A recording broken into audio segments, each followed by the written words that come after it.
Hey everybody, it's Grace. In this video, I'm going to talk about some of the behaviors I've seen in people I think of as more of the narcissistic type. Not a diagnosis, but these days we tend to use the word narcissism, narcissist, whatever, to kind of replace abuse and however it goes.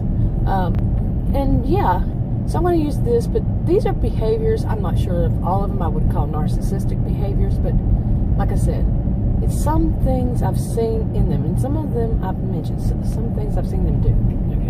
Okay, I had to delete a clip. Where was I? But one of the things I've noticed about them is that they're lazy. Okay. And what I've seen is that the lazy behavior it revolves around some kind of obsession. Some would say they're obsessed with themselves and leave it at that. But they become very obsessed with something, like a couch potato, someone who sits there and watches TV. These days, internet or playing computer games or something, you can include those. And nothing else around them matters. It's just totally dirty. It doesn't matter if it piles up. It can be done, at some other time. And that some other time is often whenever they want to impress somebody. Okay. And the impress with somebody comes from, they own something and they want to show it off. They won't clean that something the rest of the time. They won't worry about it, nothing. Until that one time they want to impress somebody. And that could be once a year, because another behavior is that they're very stingy. Not only stingy with their time, like that, being lazy, but stingy all around, that they don't want to have anybody come to their place. Two things involved there. They would have to clean, and also that they would have to entertain and possibly feed the person. They don't want to feed anybody because it's their money. They feel they're spending on somebody else. So yeah, combine it all together. Okay, and along that line, they prefer to go to other people's houses. They love to be invited over, and at the end of it, to be fed. They don't have to buy that food, and they don't have to prepare it, anything. And then at the end of it, they'll say, "Oh, I really love that." And of course, the person said, "Well, would you like to take some home?" If they had leftovers or something. So they have extra meals at home. They freeze them and cook them, microwave them later on. So they don't have to buy anything because their money is theirs, and plus their place is quite often so messy that to cook, they'd have to actually clean. So, you see where I'm going? Or all of it. Okay, to go back to this of somebody being lazy, just little things. If you are somebody and you're married or living with somebody, and you notice they don't do things that would cause them to move just another little inch over, like the dirty hamper a lot of people talk about. And the dirty hamper, the laziness you can actually see is that they will, instead of, like, if you have a lid on it, instead of opening the lid, they might even just put whatever their dirty clothes on top of the lid. Okay, not open it. No. Or if you leave it, okay, so let's take it off, the lid off, and leave the lid off. They're going to put the dirty clothes wherever they are standing, even if it's just, like I said, I'm exaggerating a little bit, an inch over. That's where they're going to drop them. Okay, and it's the same thing about, like some things, bread, a loaf of bread, instead of tying it back or even folding it to where it's not open, they'll leave it open, sitting right there. Because that's an extra little thing that they have to do, that they feel that they don't have to do. And that's where I think it really originates, besides the obsession with themselves, is that they don't have to do any of this. Somebody else is supposed to come around them and do it and make sure everything is right, that they've just messed up. Maybe their mother, who would be more traditional, in old-fashioned days, was the one that did all this. So they felt that they never had to do it, and they don't have to do it now. It's an arrogance. It's a sense of entitlement. It's laziness. I mean, whatever you want to call it, it's self-centeredness. It's all about them, and they don't, they have a maid. They have somebody else that's going to do all that stuff. And it can come to anything, really. anything. It's to me, it's quite amazing when I have seen it, how little effort they will put into life, and that's how I see it. It's to life, regular, everyday life that everybody has to do. I really shouldn't say everybody has to do, because these are ones that won't do it. And what about those that, would they even hire a maid? Well, that's spending money, and this stuff doesn't need to be done anyway to them. You see what I'm saying? No, it doesn't need to be done. Except, of course, if they're going to invite somebody over, like, which I just already went through. Very rare, just think about it. Think about somebody who would only invite one person over a year, and it can be to that extreme. And they're going to clean their house one time a year.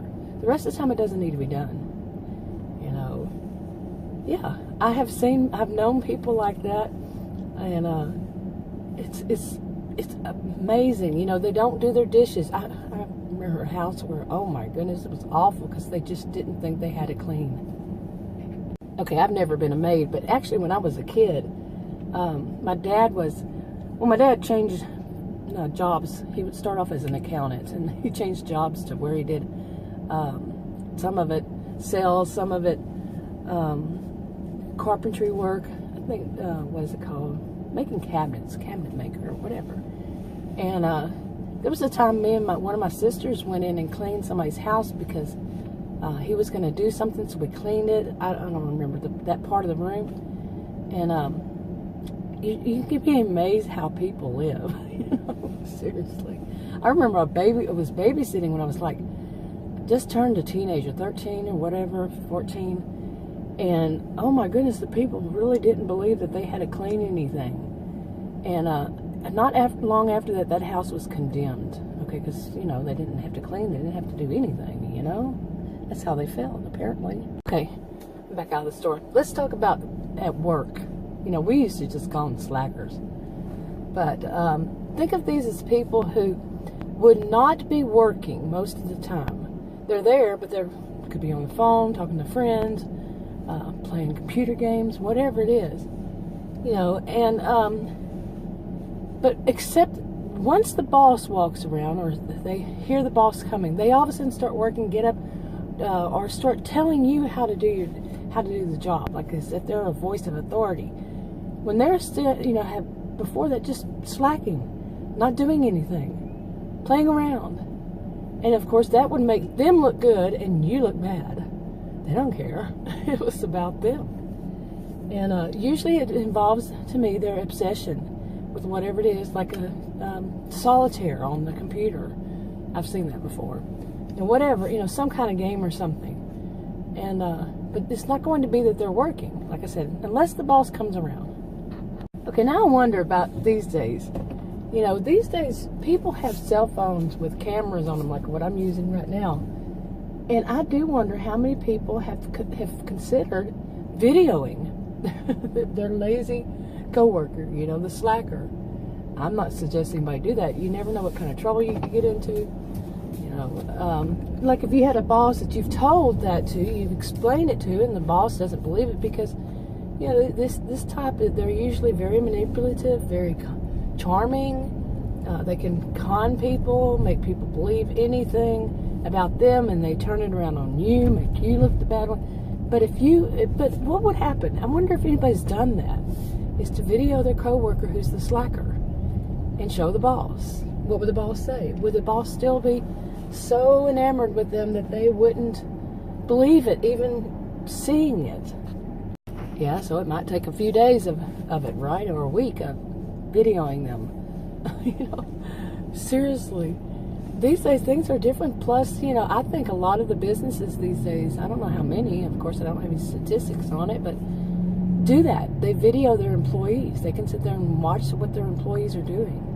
I think the only place here that you can guarantee privacy is, of course, in the bathroom. The only place that you're guaranteed privacy is in the bathroom. They can't video you in any bathroom. And I've worked for senior living communities as a life enrichment director, and every room was videoed except for, of course, the restroom.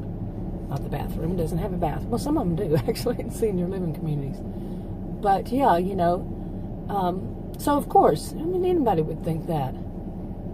But you could be monitored at all times of what you're doing. I wonder how many are these days doing it in just regular business, not businesses where that is very important. I think schools are now this way too, that they have videos, I mean, cameras in every room, which is a good thing.